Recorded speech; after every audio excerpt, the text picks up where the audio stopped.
ತಾವೆಲ್ಲರೂ ಸುಮಾರು 2:30-3 ಗಂಟೆಯಿಂದ ಕಾಯ್ತಾ ಇದ್ದೀರಾ. ಮೊದಲಾಗಿ ತಮ್ಮೆಲ್ಲರಲ್ಲಿ ಕ್ಷಮೆ ಯಾಚಿಸಿದೆ. ಚುನಾವಣೆ ಸಂದರ್ಭ ನಾನು ಎಲ್ಲಾ ಕಡೆ ಹೋಗಿ ಬರೋಕ್ಕೆ ಸ್ವಲ್ಪ ಸಮಯ ಆಯ್ತು. ನಮ್ಮ ಅಭ್ಯರ್ಥಿ ಎಂ ಲಕ್ಷ್ಮಣ್ ಅವರು ಬಂದಿದ್ದಾರೆ. ಇವ್ರನ್ನ ಆಶೀರ್ವಾದ ಕೇಳಕ್ಕೆ ನಾನು ಕರ್ಕೊಂಡು ಬಂದಿದ್ದೀನಿ. ನನಗೆ 6 ಬಾರಿ ಆಶೀರ್ವಾದ ಮಾಡಿದ್ದೀರ. ನಿಮ್ಮ ಮಡಲಿಗೆ ಪ್ರದೀಪನ್ಗೆ ಹಾಕಿದಾಗ ನೀವು ಅವನ್ನ ಜೀವ ಕೊಟ್ಟಿದ್ದೀರ. ಈ ಬಾರಿ ನನಗೆ ಇನ್ನಷ್ಟು ಶಕ್ತಿ ನರಸಿಂಹಮೂರ್ತಿ ಮೇಲೆ ನನ್ಗೆ ಇನ್ನೂ ಶಕ್ತಿ ಬಂದಿದೆ. ತಮಗೆ ಇರುವಂತ ವಿಚಾರಗಳನ್ನ ಅರ್ಥ ಮಾಡ್ಕೊಡ್ಬೇಕಾಗಿರೋಂಥದ್ದು ನನ್ನ ಕರ್ತವ್ಯ. ಸ್ವಾತಂತ್ರ್ಯ ಬಂದು 75 ವರ್ಷ. ಸಂವಿಧಾನ ಈ ರಾಷ್ಟ್ರಕ್ಕೆ ಬಾಬಾ ಸಾಹೇಬ್ ಅಂಬೇಡ್ಕರ್ ಅವರು ಕೊಟ್ಟು 73 ವರ್ಷ ತುಂಬಿ 74ನೇ ವರ್ಷಕ್ಕೆ ಬಂದಿದೆ.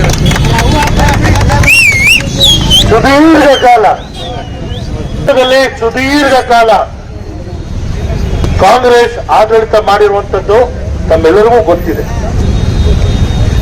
ಅಪರೂಪದ ಸಂಗತಿಯಲ್ಲಿ 1977ರಲ್ಲಿ ಮೊರಾರ್ಜಿ ದೇಸಾಯಿ ಅವರು ಬಂದಂತದ್ದು ಕಾಂಗ್ರೆಸ್ ರಹಿತವಾದಂತ ಸರ್ಕಾರ. ಅದಾದ್ಮೇಲೆ ವಾಜಪೇಯಿ ಅವರು ಕೆಲವು ದಿನ ಬಂದರು. ಅದಾದ್ಮೇಲೆ ಕಳೆದ 10 ವರ್ಷ ನಮ್ಮ ಪ್ರೀತಿಯಿಂದನೋ ನಮ್ಮ ಲೋಪದಿಂದನೋ ಕೇಂದ್ರದಲ್ಲಿ ಸರ್ಕಾರ ಬಂತು. ಸುದೀರ್ಘ ಕಾಲ ಕಾಂಗ್ರೆಸ್ ಆಡಳಿತ ನಡೆಸಿದ್ರು ಕೂಡ ಬಾಬಾ ಸಾಹೇಬ್ ಅಂಬೇಡ್ಕರ್ ಅವರು ಕೊಟ್ಟಿರುವಂತಹ ಸಂವಿಧಾನದ ವಿಚಾರದಲ್ಲಿ ಎಲ್ಲೂ ಅಪಸ್ವರ ಬರಕ್ಕೆ. ಆದ್ರೆ ಇವತ್ತು ಬಿಜೆಪಿ ಅಧಿಕಾರಕ್ಕೆ ಬಂದ ಮೇಲೆ ಅವರ ಪಕ್ಷದ ಕೆಲವು ಸದಸ್ಯರು ಸಂವಿಧಾನ ಬದಲಾವಣೆ ಮಾಡುವಂತಹ ಮಾತುಗಳು, ಬೂಟಾಟಿಕೆಯ ಮಾತುಗಳು, ನಮ್ಮನ್ನ ಕೆರಳಿಸುವಂತಹ ಪ್ರಯತ್ನ ನಿರಂತರವಾಗಿ ಮಾಡ್ತಾ ಇದ್ದಾರೆ. ಒಂದು ಬಣ್ಣ ಸಂವಿಧಾನ ಬದಲಾವಣೆ ಮಾಡಕ್ಕೆ ಬಂದಿರೋದು ಅಂತ ಹೇಳುತ್ತೆ. ಆ ಪಕ್ಷದ ಶಿಸ್ತು ಅವ್ರ ಮೇಲೆ ಯಾರ ಮೇಲೂ ಕ್ರಮ ತಗೊಳ್ಳಲ್ಲ. ಅದು ಹಂಗೆ ಮುಂದುವರಿಯುವಂತದಕ್ಕೆ ಬಿಡ್ತಾರೆ. ಪ್ರಸ್ತುತ ಈ ಲೋಕಸಭಾ ಚುನಾವಣೆಯಲ್ಲಿ ಚಾಮರಾಜನಗರದ ಅಭ್ಯರ್ಥಿ ಬಾಲರಾಜು ಸಂವಿಧಾನ ಬದಲಾವಣೆ ಮಾಡಬೇಕಾದ್ರೆ ಮೋದಿಗೆ ಅಧಿಕಾರ ಕೊಡಿ ಅಂತ ಕೇಳುವಂಥದ್ದು.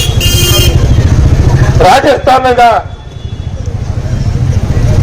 ಸಂಸತ್ತಿನ ಅಭ್ಯರ್ಥಿ ಬಿಜೆಪಿ ಅಭ್ಯರ್ಥಿ ಸಂವಿಧಾನ ಬದಲಾವಣೆ ಮಾಡೋಕ್ಕೆ ನಮ್ಗೆ 400ಕ್ಕಿಂತ ಹೆಚ್ಚು ಸ್ಥಾನಗಳು ಕೊಡಿ ಅಂತ ಕೇಳುವಂಥದ್ದು. ನಾನು ಈ ಮಾತು ಯಾಕೆ ಹೇಳ್ತಾ ಇದ್ದೀನಿ ನಿಮಗೆ, ದಲಿತರು ಇವತ್ತು ಸಂಘಟಿತವಾಗಿ ಹೋರಾಟ ಮಾಡುವಂತ ಶಕ್ತಿಯನ್ನ ಬಳಸಿಕೊಂಡಿದ್ದಾರೆ.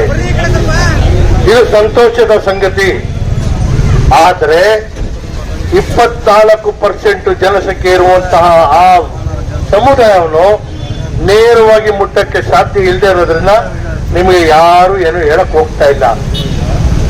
ಕ್ರಮೇಣ ಇದನ್ನ ಎತ್ಕೊಳ್ಳುವಂತ ಕೆಲಸ ಮಾಡ್ತಾ ಇದ್ದಾರೆ.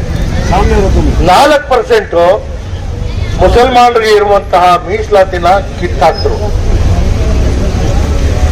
ಪ್ರಜ್ಞಾವಂತರು ಎಲ್ಲ ಕಡೆಗೆ ಇರ್ತಾರೆ. ಯಾರಾದ್ರೂ ಒಬ್ರು ಕೋರ್ಟ್ಗೆ ಹೋಗ್ಲಿ, ಕೋರ್ಟ್ ಮೂಲಕ ಎಲ್ಲಾ ಮೀಸಲಾತಿಗಳನ್ನ ರದ್ದು ಮಾಡಿ ಅಂತ ಬಂದಾಗ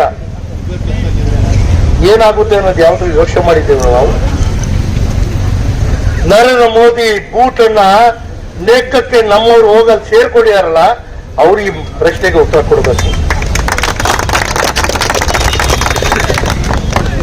ಇವತ್ತು ನಮ್ಮ ಸಮುದಾಯಗಳನ್ನ ತುಳಿಯುವಂಥದಕ್ಕೆ ಇವರು ಮಾಡ್ತಾ ಇರುವಂತಹ ಹುನ್ನಾರಗಳು, ಸಮುದಾಯಗಳಲ್ಲಿ ಇರುವಂತಹ ಬಡತನ, ಶಿಕ್ಷಣದ ಸಮಸ್ಯೆ, ಬೆಳೆ ಏರಿಕೆಯಂತಹ ವಿಚಾರಗಳು ಒಂದು ಜನರಿಂದ ಆಯ್ಕೆ ಆಗಿರುವಂತಹ ಸರ್ಕಾರ ನಿಗಾ ವಹಿಸಿ ಕೆಲಸ ಮಾಡಬೇಕೋ ಇಲ್ವೋ? 10 ವರ್ಷಗಳಿಗೆ ಏನೇನು ಮಾಡಿಲ್ಲ. ಬರೀ ಇವನು ಹಿಂದೂ, ಇವನು ಮುಸಲ್ಮಾನ, ಇವನು ದಲಿತ, ಇವನು ಕುರ್ಬ, ಇವನು ಲಿಂಗಾಯತ, ಇವನು ಒಕ್ಕಲಿಗ, ಸಮುದಾಯ ಮಧ್ಯದಲ್ಲಿ ಸಮರವನ್ನು ಮಾಡುವಂಥದಕ್ಕೆ ಬಿಟ್ಬಿಟ್ಟು ತಮಾಷೆ ನೋಡಕ್ ಕೂತ್ಕೋತಿರೋ ಸರ್ಕಾರದಲ್ಲಿ. ಸ್ನೇಹಿತರೆ, ನಾವು ಅರ್ಥ ಮಾಡ್ಕೋಬೇಕು. ನಮ್ಮನ್ನ ಮತ್ತೊಮ್ಮೆ ಬ್ರಿಟಿಷರ ಅವಧಿಯಲ್ಲಿ ಏನ್ ಗುಲಾಮ್ಗಿರಿ ಇತ್ತು ಅದು ವಾಪಸ್ ತರುವಂತ ಪ್ರಯತ್ನಕ್ಕೆ ಇವತ್ತು ಬಿಜೆಪಿ ಅವರು ಮಾಡ್ತಾ ಇರುವಂತದ್ದು. ಇಷ್ಟು ಬಿಚ್ಚುಬಾಯಿಸಿದ ನಾನು ಯಾವತ್ತೂ ಮಾತಾಡಿರಲಿಲ್ಲ. ಇವತ್ತು ಬಹಳ ಹತ್ರ ಹೋಗಿ ನೋಡಿದ್ದೀವಿ. ಇವತ್ತು ಜನರಿಗೆ ಬದುಕು ಕೊಡುವಂತಹ ಕಾರ್ಯಕ್ರಮಗಳು ಕಾಂಗ್ರೆಸ್ ಪಕ್ಷ ಕೊಟ್ಟಾಗ ಈ ಕಾರ್ಯಕ್ರಮಗಳು ಗ್ಯಾರಂಟಿಗಳು ಕೊಡೋದ್ರಿಂದ ಖಜಾನೆ ಲೂಟಿ ಆಗುತ್ತೆ ಅಂತ ಹೇಳುವಂತ ಮಾತು ಅವರ ಪ್ರಶ್ನೆಗೆ ನಾನು ಅವ್ರ ಪ್ರಶ್ನೆ ಹಾಕ್ತೀನಿ. ಇದು ಮುಂದುವರಿಸಬೇಕಾ ನಿಲ್ಲಿಸ್ಬೇಕಂತ ಹೇಳ್ತಾ ಇರೋದು.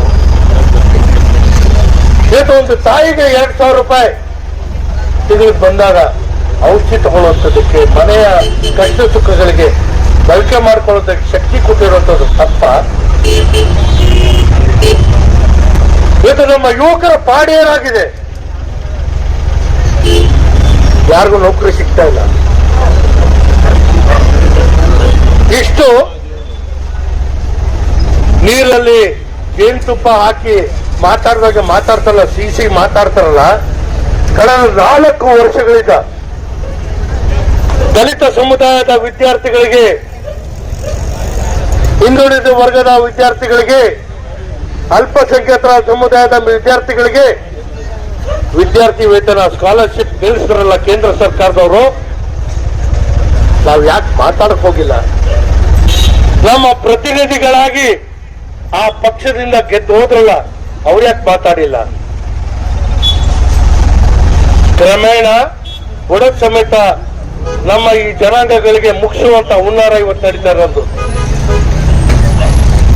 ಆ ಕಾರಣಕ್ಕಾಗಿದೆ ನಮ್ಮ ಮುಂದೆ ಇರುವಂತಹ ಚುನಾವಣೆ ಒಂದು ಸತ್ಯ, ಒಂದು ಸುಳ್ಳು. ಯಾವುದನ್ನ ಆಯ್ಕೆ ಮಾಡ್ಕೋಬೇಕು ಅನ್ನೋದು ನಮ್ಮ ಕೈನಲ್ಲಿದೆ. ಮತ್ತೊಂದ್ ಕಡೆ ಸಂವಿಧಾನ ಉಳಿಸಬೇಕಾ, ಸಂವಿಧಾನ ಹಾಳಾಗ್ಲಿ ಅಂತ ಬಿಡಬೇಕಾ ಅನ್ನೋದು ಪ್ರಶ್ನೆ. ಆ ಕಾರಣಕ್ಕಾಗಿದೆ ನನ್ನ ಪಕ್ಷದ ಅಭ್ಯರ್ಥಿ ಲಕ್ಷ್ಮಣ್ ಅವ್ರನ್ನ ತಾಯಿಂದರೆ ನಿಮ್ಮ ಮಡಲಿಗೆ ಹಾಕ್ತೀರಿ, ಹಾಲು ಹಾಕ್ತೀರಾ, ವಿಷ ಹಾಕ್ತೀರಾ, ನಿಂಬಿಟ್ಟಿದ್ದು. ದೇವರು ಒಳ್ಳೇದ್ ಮಾಡಲಿ. ನಿಮ್ಮೆಲ್ಲರ ಆಶೀರ್ವಾದ ಎಂ ಲಕ್ಷ್ಮಣ್ ಗಿರ್ಲಿ ಅಂತ ಕ್ರಮಕ್ಕೆ ಹೇಳಿ ಹಸ್ತದ ಗುರುತಿಗೆ ತಮ್ಮೆಲ್ಲರ ಮತ.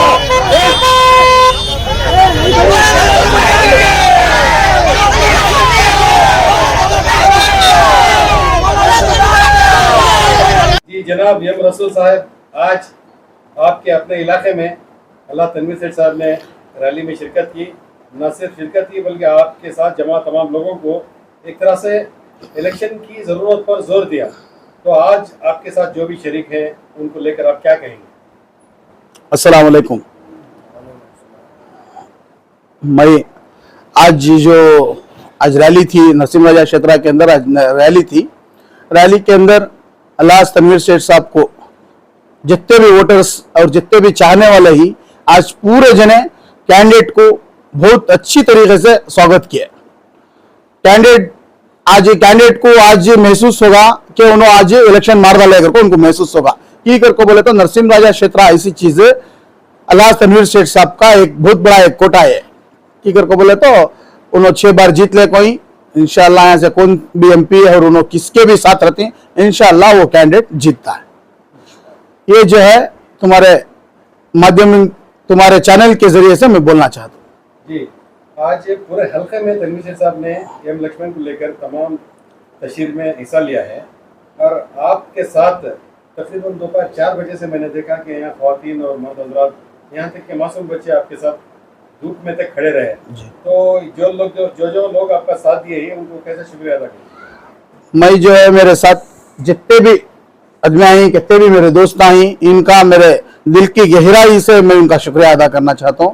की कर को बोले तो मैं जब भी इलेक्शन में जब भी कौन सा भी इलेक्शन आंदे तो मेरे दोस्ता मेरे जितने भी दोस्ता मुझे चाहने वाले ही पूरे मिलजुल को आपको काम करती। ये बहुत बड़ा एक अल्लाह की एक तरीके से एक मदद मुझे ये वास्ते में दिल की गहराई से इनका पूरा का शुक्रिया अदा करना चाहता हूँ। वैसा हमारे वार्ड नंबर 15 के जितने भी चाहने वाले ही उनका भी मैं दिल के गहराई से शुक्रिया अदा करना चाहता हूँ। और ये बात भी सामने आई है कि आप जब से ये कांग्रेस की guarantee card door to door आपने तस्लीम किया है, उसमें तकरीबन 2 महीने के करीब आपने डोर टू डोर घर पहुंच कर लोगों को समझाने की कोशिश की है। तो लोगों का रिस्पांस क्या है? आज जो भी अदमिया के पास हमें जाते हैं, सिद्धरामैया साहब ने 5 स्कीम करे थे, महीने को 2000 चावल, करंट बिल, उसके बाद बस फ्री। ये वास्ते आदमी के दिल के अंदर आज बहुत बड़ी खुशी का आलम है। आज एक बांड हमें ले जा को गारंटी कार्ड 1 लाख रुपए तुम साल को आती को बोले तो उनके चेहरे के अंदर वो खुशी है कि सिद्धरामैया साहब जैसा बोले कि वैसा करे कर को बोल को। ये वास्ते आज कर्नाटक के अंदर बेशक हमें कांग्रेस जरूर आती है और सेंटर में भी इंशाल्लाह कांग्रेस आती है कर को बोलना चाहता हूँ। कल 24 तारीख है जी और 2 दिन कैंपेनिंग नहीं रहेगी जी। तो आप 26 तारीख की सुबह जैसे ही 7 बजे पोलिंग बूथ में आगाज होगा वोटों का, तो आप अपने एरिया से लोगों को ले आने के लिए क्या सहूलियत दे रहे हैं? मैं जो है यहाँ हमारे पास के मस्जिद आई मुबीन मस्जिद है, मुबीन मस्जिद के जितने भी जिम्मेदार आई उनके जिम्मेदार से मैं परसों बात कराया, मेरे तरफ से मेरे जितने भी गाड़ियां ही, टू व्हीलर है, मेरी कार है, दूसरे ऑटो ही, उनको पूरा वो जो पूरे गाड़ियां को मस्जिद के वास्ते छोड़ता हूँ। जितने भी मेरे वार्ड में उम्र दराज जो भी चलने नहीं चाहते, उन चलना नहीं होता, उनको भी मैं गाड़ियों का इंतजाम करो। मेरे दोस्त पूरे को ले को जाको बेशक पोलिंग बूथ तक ले जाको वोट करा को आती इंशाल्लाह। तो आपको लगता है कि इस बार जो टक्कर है उसमें कहीं ना कहीं कांग्रेस को अच्छा मौका मिलेगा? कांग्रेस 100% कांग्रेस होते हैं, क्योंकि बीजेपी का एजेंडा क्या कर को बोले तो 400 रुपए सिलेंडर था, आज 1100 रुपए सिलेंडर को है, वो उनका एजेंडा, उनका एजेंडा दूसरा क्या भी नहीं है। 400 रुपए को 1100 रुपए और हिंदू मुसलमान को लड़ाने का एक एजेंडा है, वो वास्ते आज पब्लिक उनको वोट देती नहीं। इंशाल्लाह कांग्रेस पार्टी को जिताती, कांग्रेस पार्टी बहुत अच्छे लीड में कांग्रेस पार्टी जीतती है।